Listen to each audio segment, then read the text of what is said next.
Now at noon, federal fraud charges against the founder of the nonprofit called Violence in Boston, as well as her husband. Good afternoon, everybody. Thanks for joining us. I'm Paula Eben. Prosecutors say Monica Cannon Grant and her husband took money donated to the organization and spent it on themselves. WBZ's Anna Meilers at federal court to show us the charges they now face. Monica Cannon Grant and her husband are facing serious charges of fraud and conspiracy, accused of spending money meant for community causes on their own rent, hotels, restaurants, and more.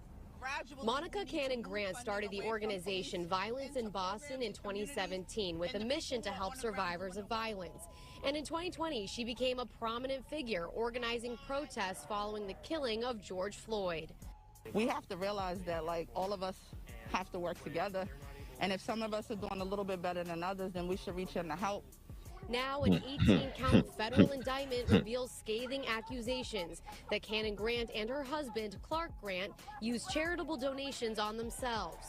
According to court documents, Cannon Grant and her husband presented themselves as unpaid leaders of the nonprofit.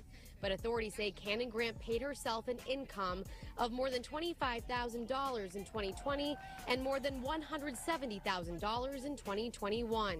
She went from $25K paying herself to $107K paying herself, but also saying that she's not getting paid through the organization. But yeah, you're not getting paid through the organization, you taken from the organization.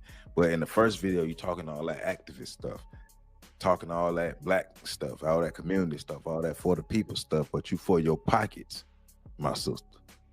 The scammers, hey, these scammers getting exposed left and right out here. In June 2019, Cannon Grant accepted a $6,000 grant for violence prevention from a Massachusetts district attorney's office.